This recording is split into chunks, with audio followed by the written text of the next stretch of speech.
but then Link to the Past on Super Nintendo, a few other RPGs on there as far as, like Final Fantasy, Mystic Quest, Final Fantasy 2, Final Fantasy 3, Breath of Fire 2, or no, Breath of Fire 3, all that stuff, dude. Yeah. I just love it, man. Like, I've been playing this game forever. Jamming, yeah, jamming. I hope you like a jamming too.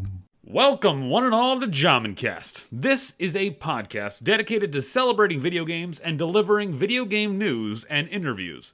I adore video games, and I love sharing that with you every week. So if you stick around, I think you'll have a good time. This week, we have What's News, where I go over the video game news for the week. And then I have an interview with Docken. He's a gentleman streaming World of Warcraft. He's a level 60 undead warrior player in classic World of Warcraft. He's running on the North American server Scarum with his guild Team Blackout. And you can find him streaming on Twitch at twitch.tv/Docken_TV. He's on YouTube as Docken TV. And then he's also on Twitter. It's at Docken_TV. Before we get started, I want to inform you of a few ways you can elevate your experience. I have a phone number you can call if you hear something and feel like giving me your opinion on it. If you say something interesting, if you make a great point, I'm happy to put you on the air and respond in kind. The number you can call to leave your opinion is 949-407-9198. That's 949-407-9198. Also, you can follow me on Twitter at Jamin the Shaman. You'll know more about what I'm up to and how you can be involved. I'm also on Twitch at twitch.tv/Jamin. So let's go. Let's get this podcast started.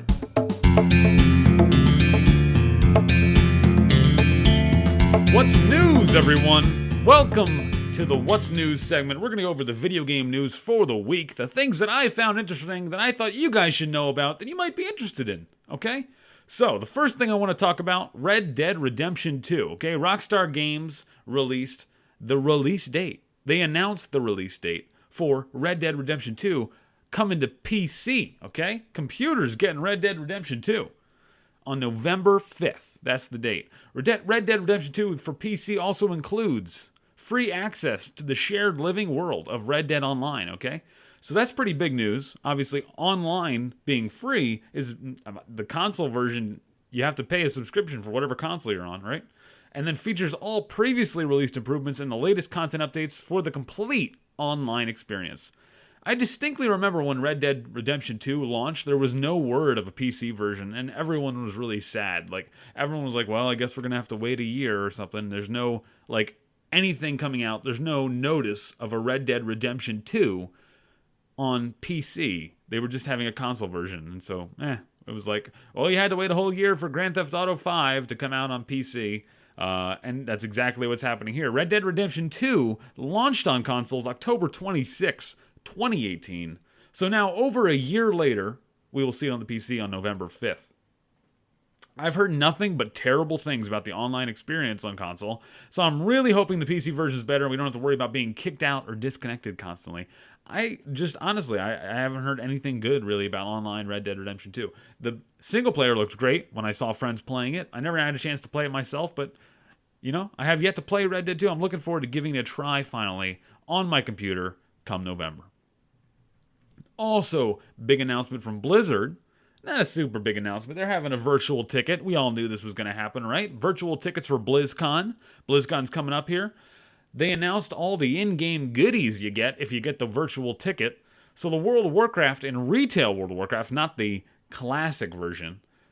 The Murloc faction leaders are your new pets you're going to get. You're going to get Finduin for the Alliance, and you're going to get Gilvanis for the Horde.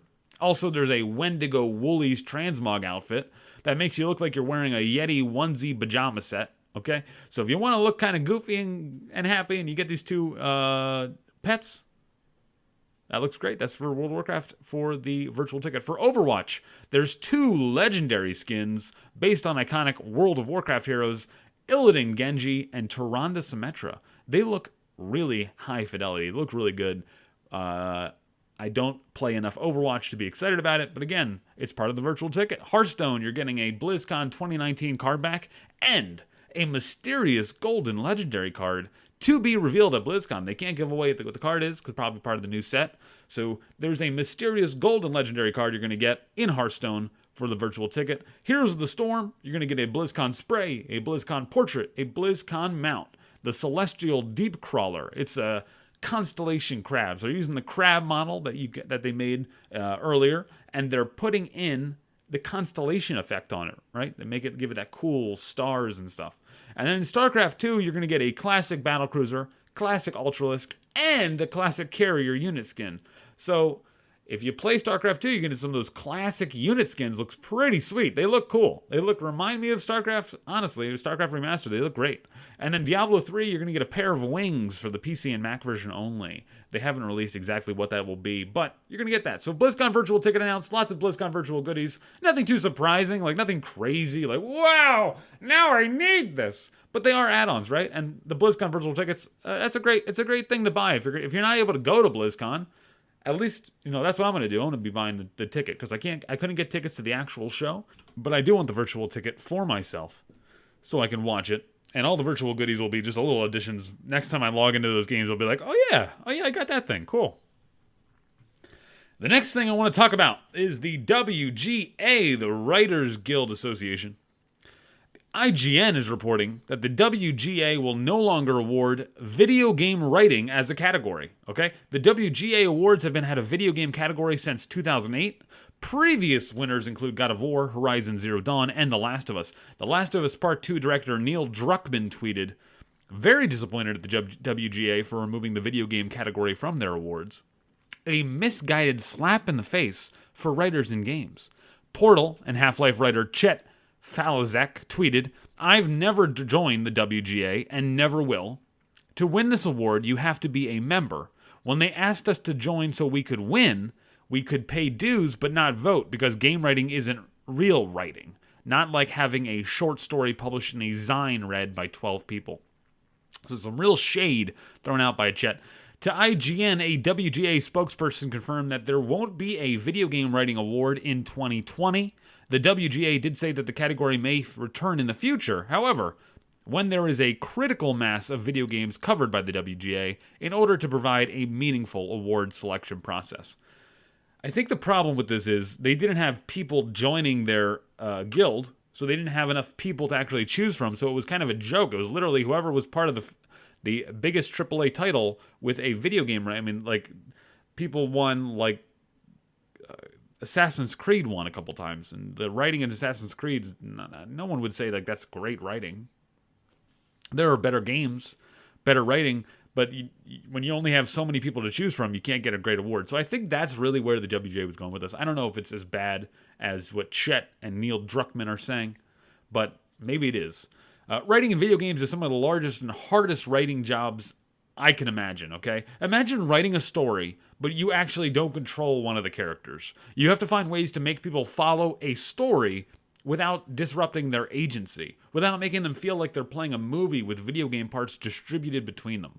Writing for a video game should be part of any good writing award, okay? It's honestly one of the hardest writing jobs out there. WGA not having them just proves to me that they don't realize how powerful writing in video games can be. And from the sounds of the Twitter reactions, the WGA were a self-serving award ceremony that missed the point anyway. All right, so let's move on. There is a huge thing going on that honestly I didn't realize how excited I was going to be for. I thought that I didn't care about this franchise, but I do, okay? Microsoft Flight Simulator. This game has been around since, in some form, since 1979, okay? It precedes Microsoft Windows. Microsoft Flight Simulator, the newest version, will come out in 2020. So reported by Charlie Hall for Polygon, the biggest surprise of Microsoft Simulator, the newest version, is Bing makes it cool. Or it makes Bing cool. They work off each other. It works with Bing. And Bing is like the joke of the internet, right? Like, it's like, oh, why are you using Bing? You usually Google. I accidentally Bing something, you know? Not only did Microsoft let Charlie Hall loose inside his game to fly a single-engine plane anywhere in the world, he also flew a real Cessna 172 over Seattle, right as he was about to do the simulation, seeing the game, a hands-on experience. So the experience of flying a virtual plane and a real one back-to-back in the exact same airspace proved to him the power and accuracy of the technology powering Microsoft Flight Simulator. When Microsoft Flight Simulator launches sometime in 2020, it will give its users access to the entire planet. You can just choose your airport, take off flying, okay? Or you can just choose a spot and just start flying in the air. The assets will not only include all of the planet's 197 million square miles of land and water, but more than 2 million cities and over 40,000 individual airports. To achieve this, developers at Asobo Studios are tapping directly into Microsoft Bing's Maps database. So instead of installing the game off disk, because they said it would take 20,000 disks to do, or even downloading a large portion of it as part of its initial installation, consumers will stream assets while they play. So during the presentation last week, neither Asobo nor Microsoft pulled any punches. For most users, having a faster internet connection will make the terrain look a lot better, especially when it comes to 4K resolutions. Despite the complexity of its asset pipeline, Charlie Hall could not stress enough how remarkable the game looks. They're also working with aircraft manufacturers, including Cessna and Robin Aircraft, to make Microsoft Flight Simulator's virtual planes as authentic as possible. Each plane will have fully interactive instrumentation and sophisticated flight modeling, and it's all thanks to unprecedented cooperation from aircraft manufacturers. That includes receiving access to the computer-aided drafting, the CAD files, used to manufacture the actual planes themselves, and getting virtual airtime with experienced test pilots. Microsoft Flight Simulator features live weather pulled from Bing. So again, not only are you streaming the assets from Bing, from the satellite maps, you're also getting the live weather pulled from it.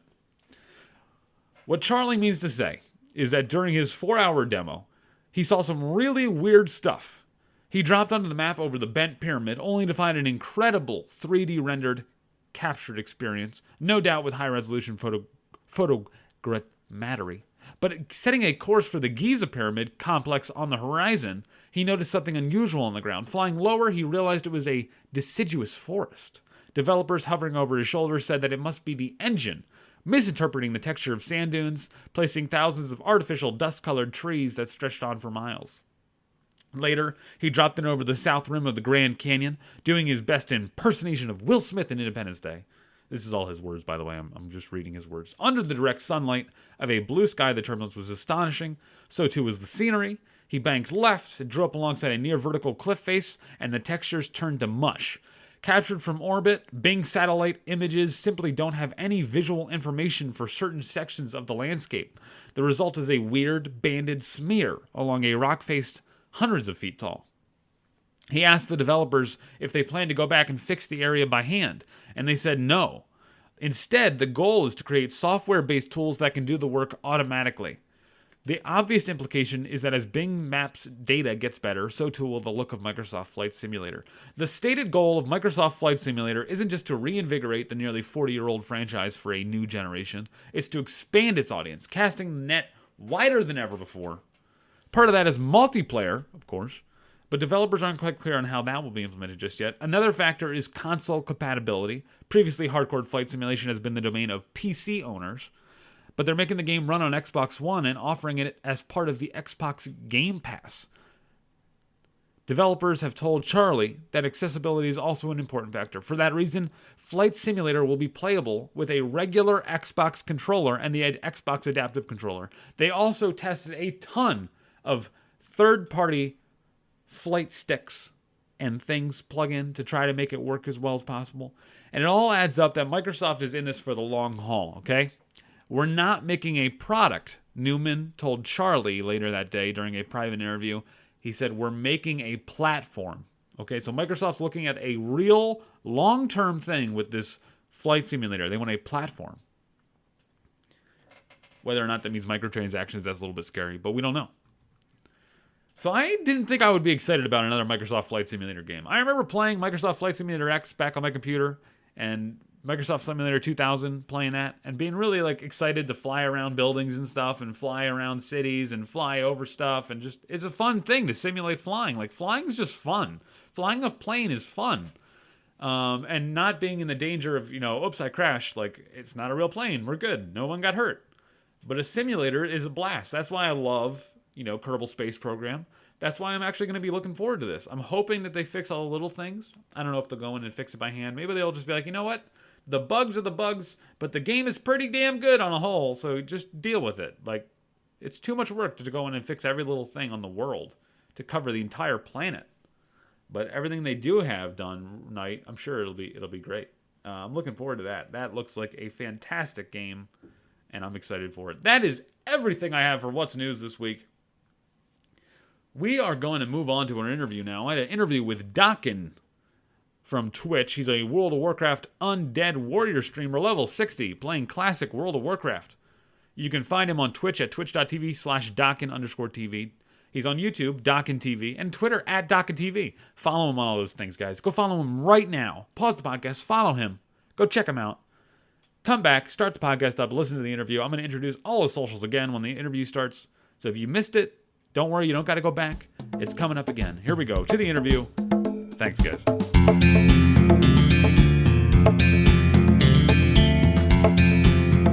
Hello, everyone. Welcome back to Jamencast. This day, I have another great interview. I have got Docken. He's a 60 undead warrior. He's running on Scarum, the U.S. server, North American server, with his guild Team Blackout. And you can check him out on Twitch at twitch.tv/Docken_TV.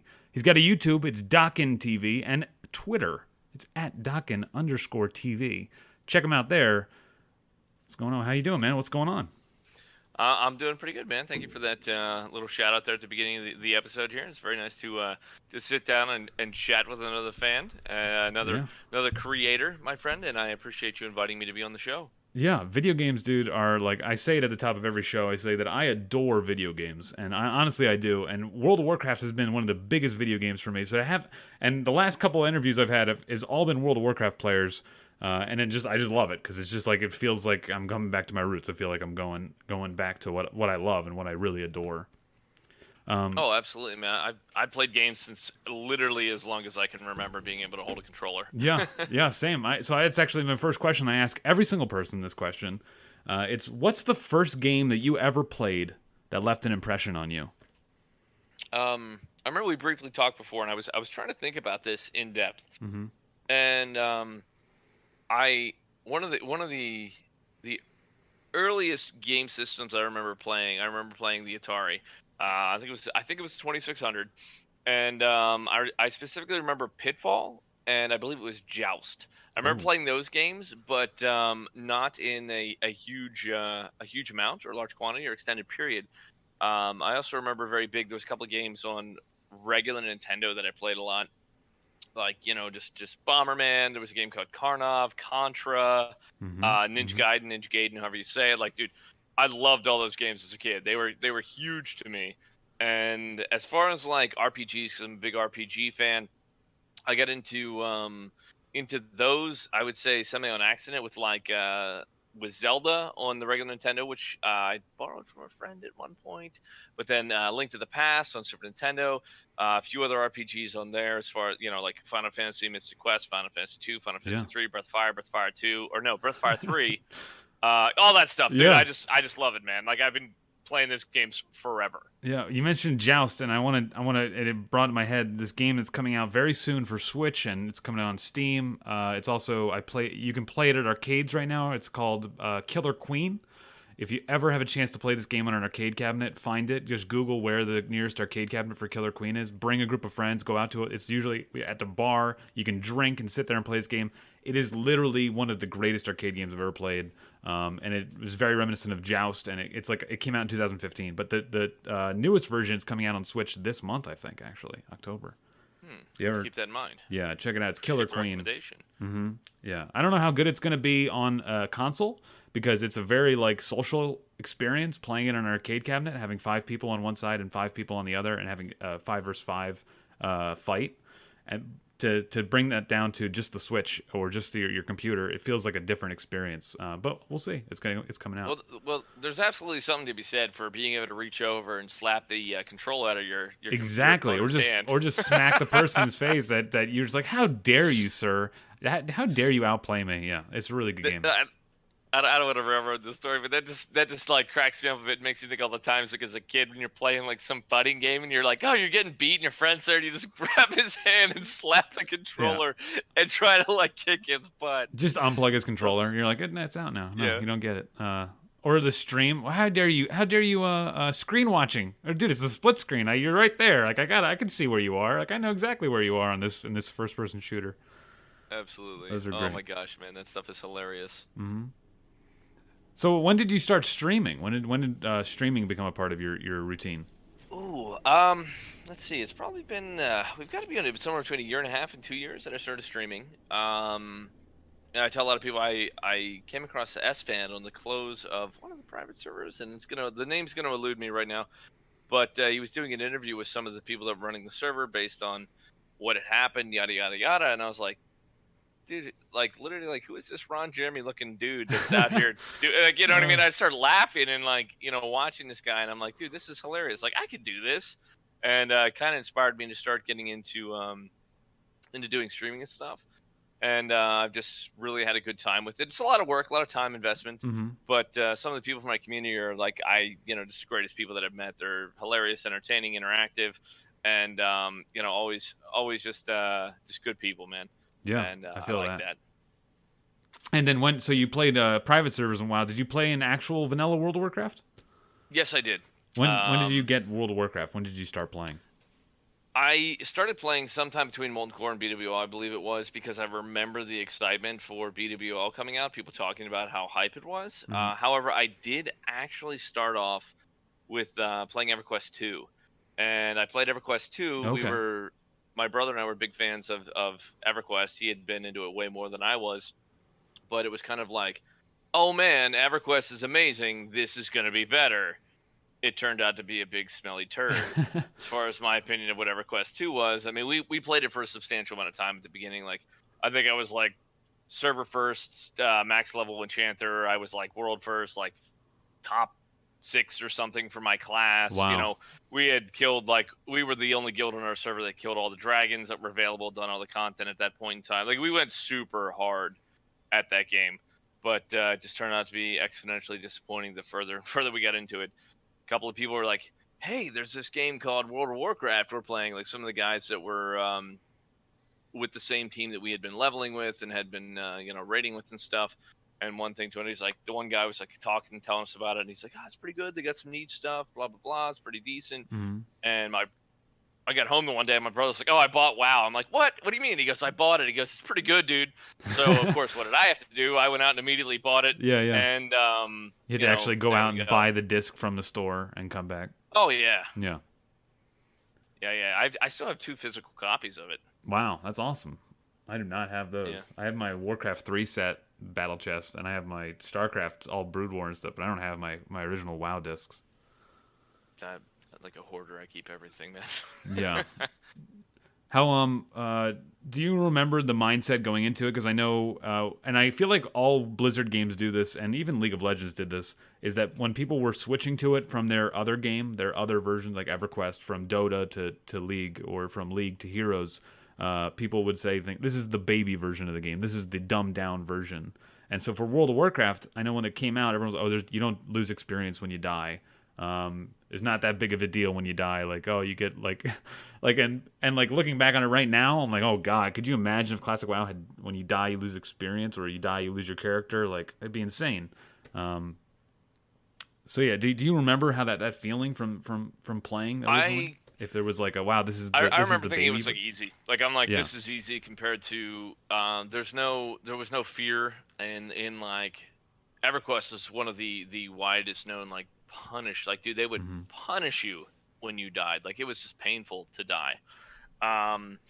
And that's something that WoW was very forgiving on. And in my mind, like, no, I don't know. I forget what happened on EverQuest 2 when you died. I think you got like a deficit or something. I don't know, something, but it wasn't quite as bad as EQ1.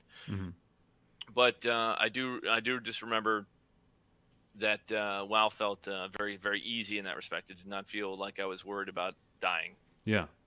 And then today we go back from retail WoW to this, and we're like, oh, this game is so difficult. This game is so it's so hardcore now. Like to look at it after playing. And I don't know if you've played retail recently, but after playing Yeah, retail, I'm like, what the hell?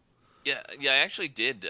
When I left private servers, I leveled a character from uh basically 1 to 120, and it felt exceptionally unrewarding Mm-hmm. as I leveled up. Like the one of the big things, I'm like, I would accidentally level sometimes and just be like, I just leveled. Like, and there's times I literally leveled twice and didn't even realize it because I had just it's just what happened. I'm like, man, Yeah. this is such a joke to me. And the biggest thing, I mean, and I made fun of it and poke fun, but I still played it because I wanted to be able to say, hey, I played this and I, leveled through the content and did X, Y, and Z. But the reality of it is everyone's telling me, said it's not the game. The game is like the Mythic Plus, like what you're accustomed to as a player. You're Mm-hmm. looking to play the Mythic Plus stuff, and I'm like, well, that's great and all, but Yeah. I never got to that point. Like I never got in. We made a team blackout guild on retail, but it was like a couple of people that I knew that played. It wasn't like anything. We weren't raiding. We didn't have any kind of group, and I never got into that. But the biggest thing about it, I'm sorry, getting sidetracked, No, you're was good. that it Go. it it didn't feel like the activities that I had accomplished were rewarding.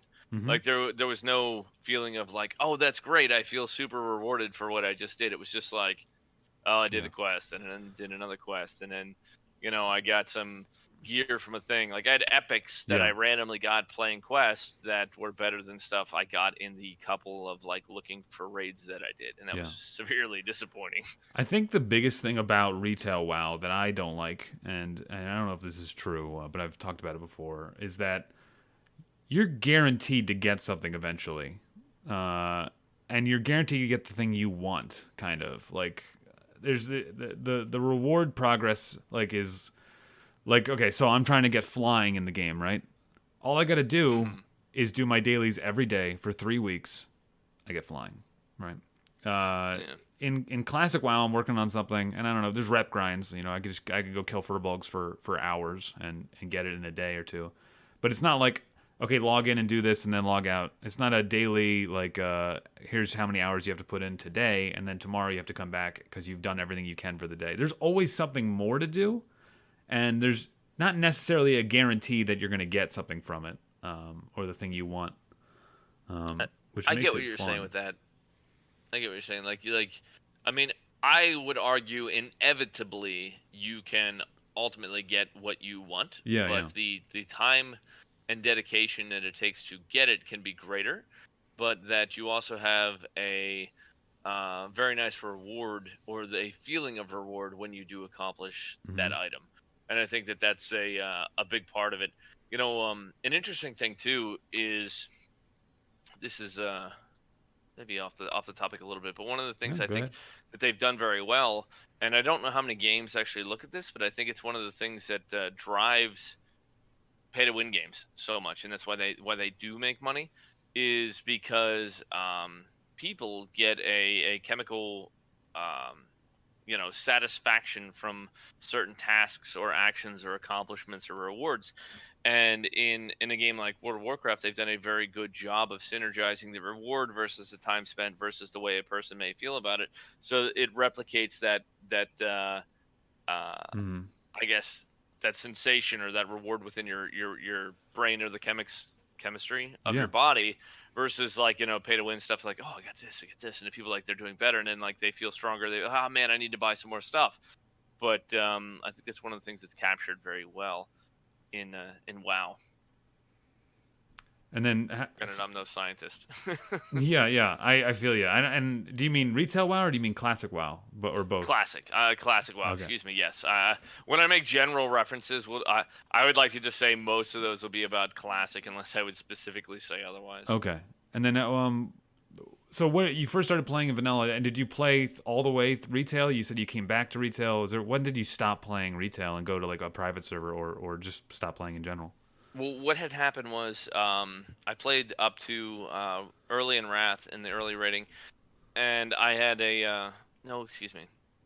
Let me correct myself. I played TBC, and I stopped playing, and I don't remember what it was that specifically drove me to that, other than I wasn't able to raid because of life at the time. Mm-hmm. And I'm a big into raiding and PvE type content.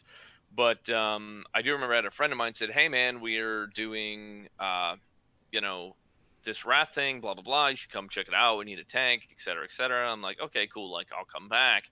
And I came back to play a druid, and I had a raid spot in a solid guild with them, and we were doing fairly well. But the problem was, my employment at that time was, hey, you're basically gonna miss one raid a week. And I told them, I'm like, hey, I want to show up. I'll be there every single time, except I can't do this day. And they essentially said, well, too bad, you lose your spot. Yeah. And I'm like, wow, come on.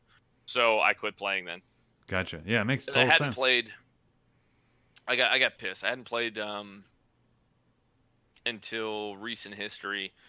One of my buddies had, I can't even remember. It was a server that was up. It was not a quality server, but he told me he was playing there. I'm like, oh, it was a multi-act server, yada yada. I'm like, oh, it'd be cool to go back and check it out.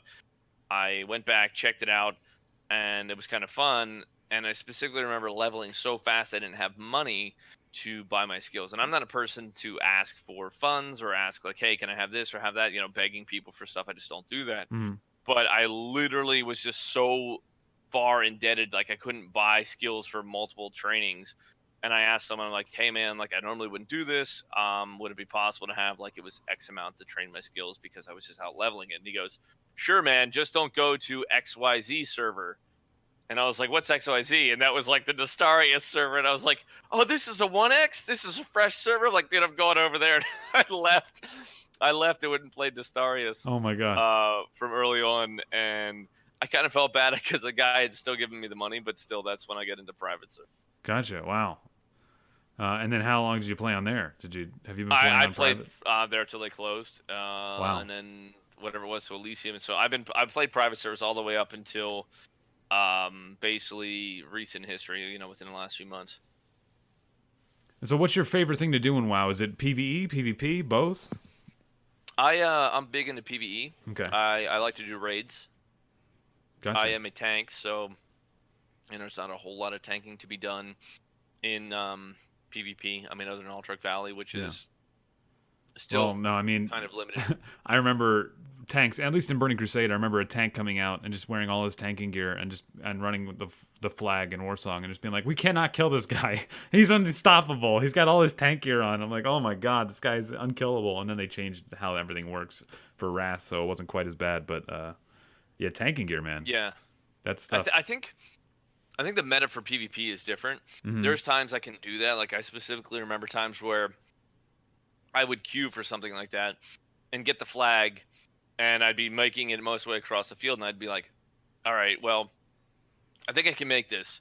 So I pop like Last Stand, Life Giving Gem, and Shield Wall, and you're literally unkillable for like 20 seconds. Yeah. Like they can throw everything they have at you, and if you have like a renew on, you're gonna live. Yeah. And I just remember that being a hilarious feeling to have. Yeah, it's great watching. I mean, warriors are incredible. Why'd you go undead, by the way? Just the aesthetics. You like the undead warrior? Well, undead is I like it. First of all, it's pretty. I think it's cool. It looks cool. Mm-hmm. They kind of have a neat model, that kind of stuff. Not everybody's a fan of that flavor, but it is what it is. And another thing is, I just remember always being concerned about fear on certain bosses, and I'm like, well, I can combat that by having their racial, easy click out, you know, and so on, which it does allow me to do certain things that other classes can't do. And people say, well, that's ridiculous to base your character off of just a few fights. But I enjoy it otherwise, in addition to, you know, just the racial ability they have. Yeah. But being able to break out of fear on the Horde side, it allows you to, if you do it properly, tank Nefarian without even needing a fear totem. Where the Alliance get fear wards, so they never have to worry anyway. It's also great for picking up Onyxia in phase right between 2 and 3 when she's landing. You can build up a full bar to rage, and then when she lands, use Will of Forsaken, have your full bar rage, dump the whole thing on her for threat, and then you can stance the next fear that comes in. Gotcha. Yeah, so you have an extra. Like you just have an extra cooldown. Yeah. Yeah, but it just, I like it. Was Cannibalize helpful in leveling? Because I know warriors complain about leveling and healing and having to eat stuff. I gotta imagine Cannibalize is helpful.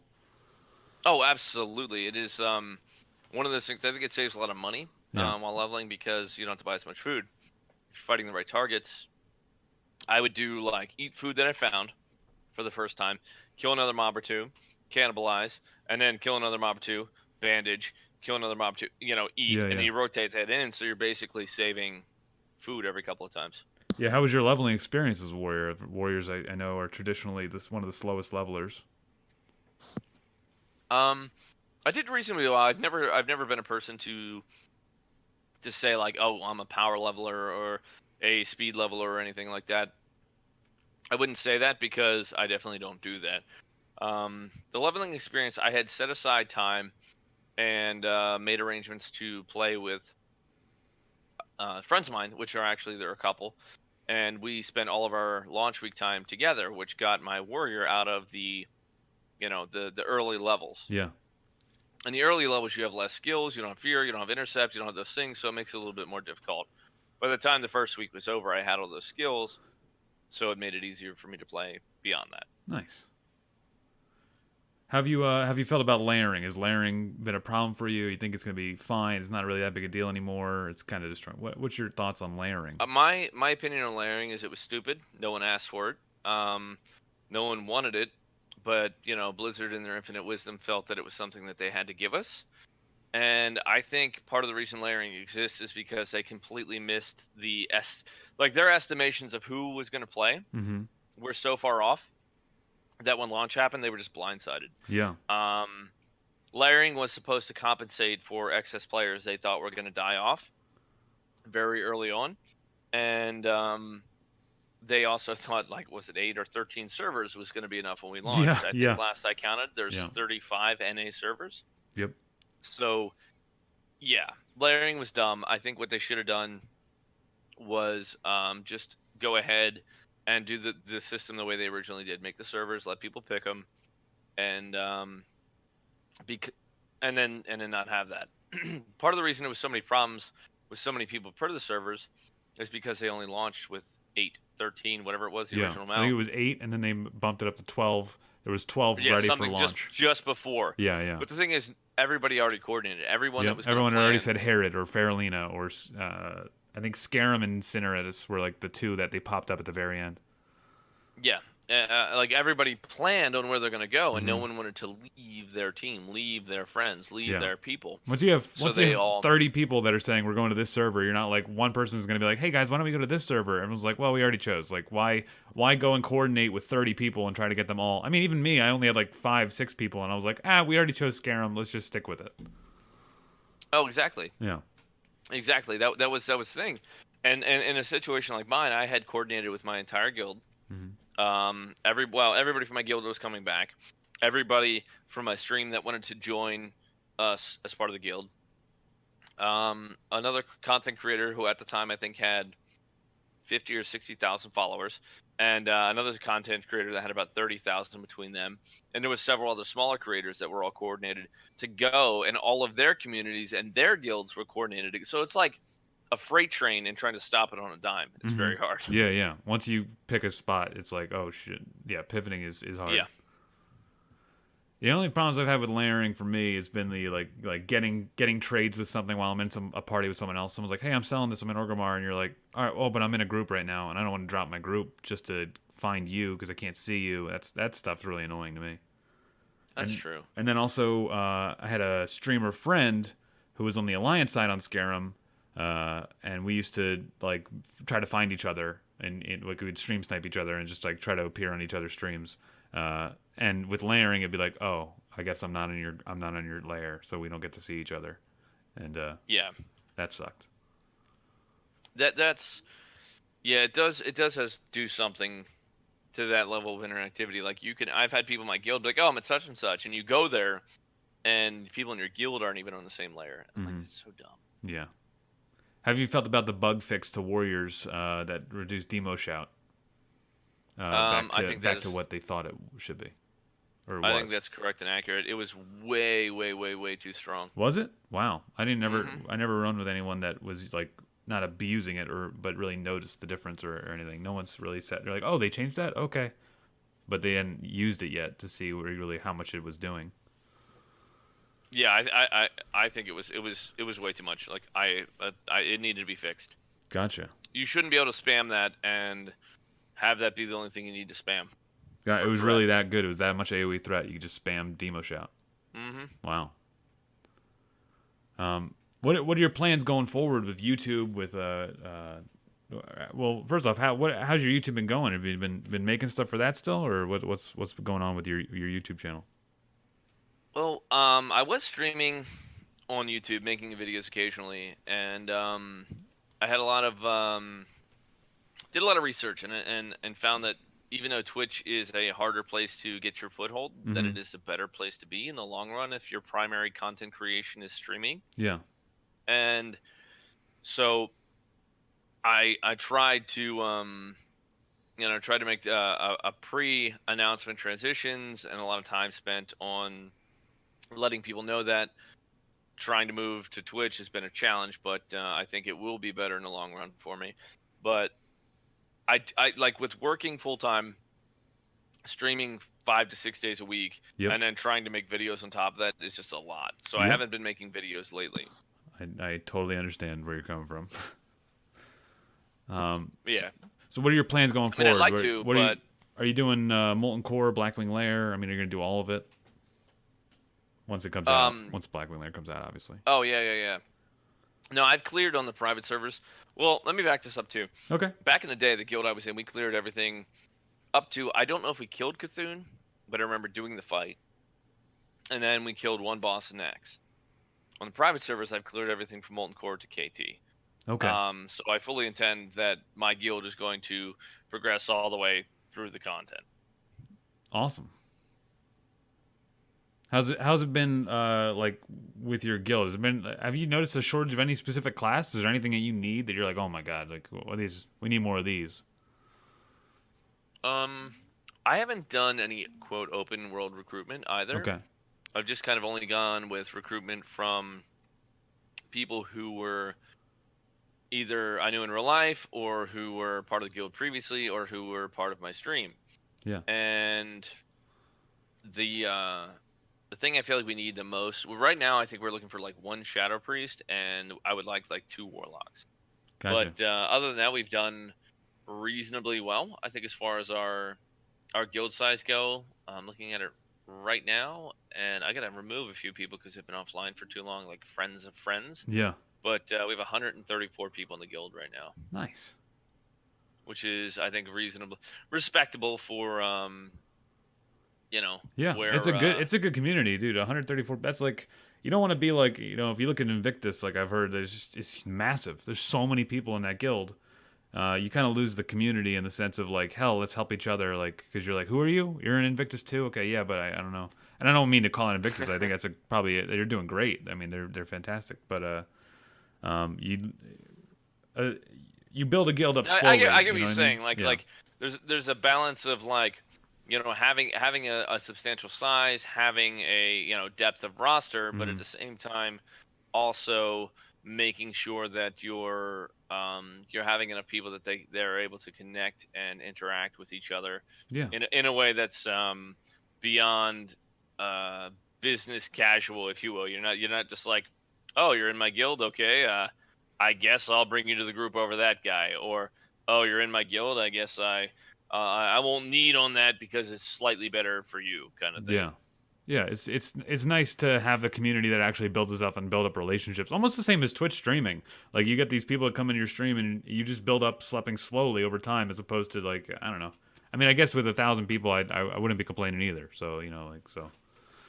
Yeah, no, it's tough to trying to manage that many people, like with the filter system of how you're going to bring in, how many Mhm. people and how you're going to how and which way you're going to limit your roster, and then administration of that, and like all kinds of things that I think people don't always take into account. Like having run a guild for an extended period of time, I know there's certain people out there, if you talk to them, they would tell you I'm a big piece of shit. But I'm okay with that, and I Yeah. don't really care because the people that think that well, their opinion of me does not matter to me. But there's people that would tell you I do a very solid job of running a reasonable and fair community. People don't expect perfection, but they expect you to treat everyone fairly. And if you treat people fairly, and they know that whether they like or disagree with whatever it is you happen to say or do at a time, they know that when it becomes time for them to be considered by the same standards, at least you'll be fair and consistent. And if you're fair and consistent, that's what people like, Yeah, even if they bitch about it from time to time. 100%. Yeah. People can get mad, but as long as as long as you get the rules Like, set and you follow here's them, an example, and sorry, I don't like to call people out or say like overwhelmingly negative things, but we had a guy in guild chat, and we have an adult guild. We have people that are mature. I don't mind swearing. I don't mind crude stories from time to time. Those kind of things. People are people. They want to tell us something they think is funny. But we had an individual who was speaking about a somewhat sexual matter in excess. What was excess to me? And I said, look, hey man, like I don't know what you guys are talking about right now because I kind of didn't catch the whole conversation. But I was like, stop. The guy continued like I hadn't even said anything, and I then said, hey, I don't know if you understand. It's like you need to stop. Yeah. And then he started arguing with me like in our guild chat, and I'm like, no, it's not a matter of what you think, because just because no one complained to you openly in guild chat, meaning they didn't start like a big like fuss over it, doesn't mean it's acceptable. Right. Yeah. And then he was like arguing about why he should or shouldn't be able to say what he wants. And I said, look, I don't really care what your opinion is. I said, I'm the guild leader. Stop. If you don't stop, or no, and he continued. I said, if you say one more thing, I'm going to kick you out of the guild. Now, in the interim, I had messaged this individual's friend who was one of our class leads. I said, look, man, I don't know what's going on with your boy, but you got to get him to shut up because I'm having to kick him out of the guild. And he goes, oh, don't kick him. I'll take care of it. In my mind, I was, if someone said, I'm going to kick your friend from the guild master directly to me as an officer, I would stop what I was doing and I would message my friend and be like, shut the F up. Whatever you're doing is wrong. Shut up. And then I would try to resolve it. But the guy he kept talking. So I kicked him out of the guild because he just wouldn't stop. Not something that should have been appropriate for chat at all. Yeah. And I messaged the other guy who was a class leader, and I said, hey, man, I don't know what his deal is, but I'd be more than happy to speak with you in voice about it. We can try to resolve the problem. And, I would bring him back on the condition that, like, he understands that's not to happen in the future. Yeah. Doing this officer a favor.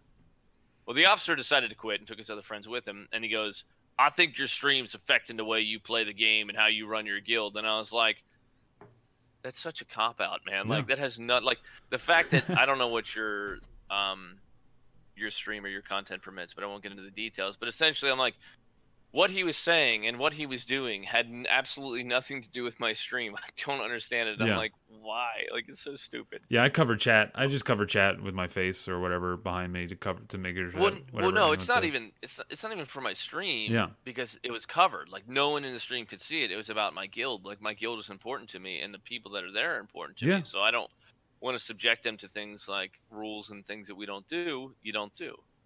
I totally understand. And then, like you're saying, just because no one's complaining doesn't mean it doesn't make everyone uncomfortable. People don't want to be the guy that's, hey, can you please stop? Like, no one wants to stand up and be that guy, like, to be like, hey, like, I'm uncomfortable with this. I'll be that guy. Yeah. It's my job. As a guild leader, you get it. Yeah. It's totally fine. I get it. I 100% agree with that. I mean, of course, it's your side of the story, so I'm getting the, maybe it's the wrong side, but I'm with you. I'm with you on this. I got you. I feel it. Yeah, I can tell you off stream what it was that he was saying, or off recording what he was saying, but I'll tell you later. Yeah. But and that was the thing, like 6 or 8 people were like, thank you. Oh God, thank you. Like, I just got a bunch of thank yous after I did that because people were just like, I didn't want to hear what that guy was saying. Nice. Good.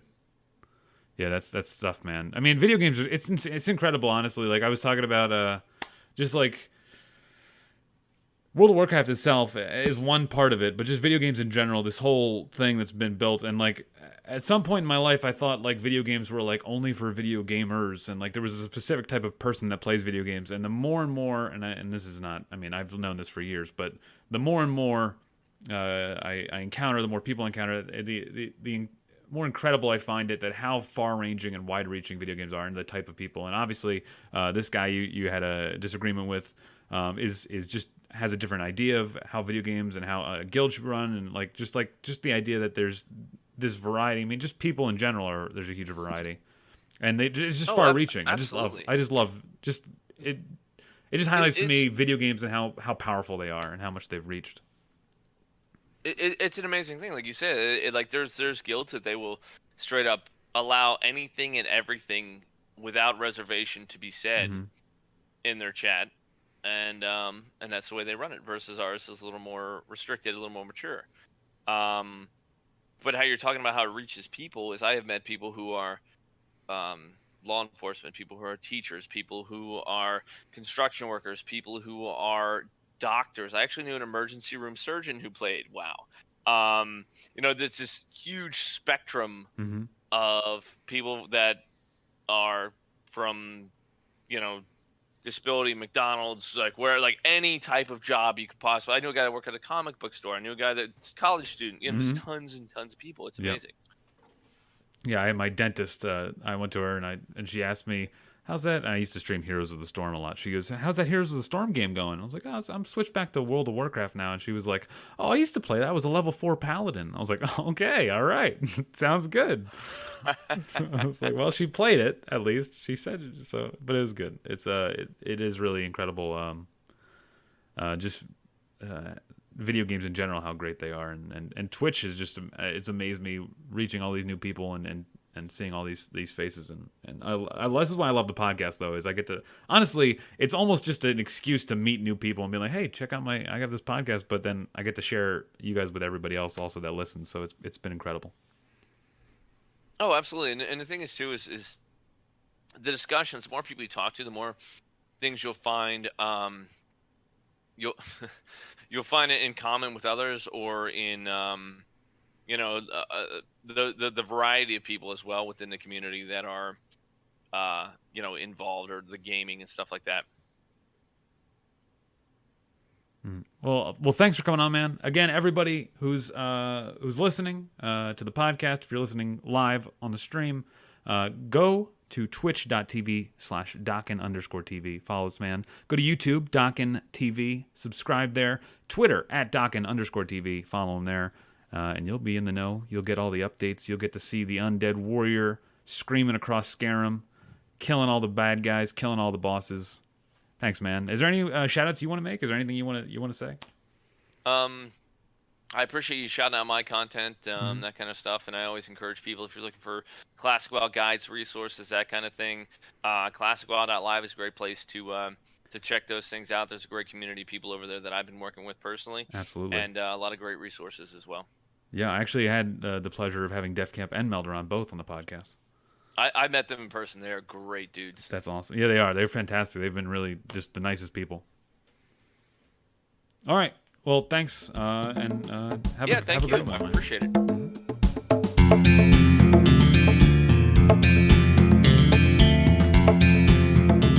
I hope you enjoyed listening to my interview with Docken. It was really nice having him on and learning more about warriors, more about undead, more about classic World of Warcraft, and of course about video games in general.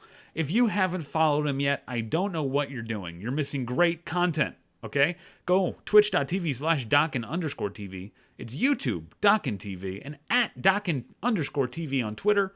You will be in the know. You will know what this man is up to. You will follow some great content, okay? That's everything I have for you right now. I hope you stick around because there's always more stuff coming down the pipe. I hope you have a great night. I hope you have a great life, and have a great morning.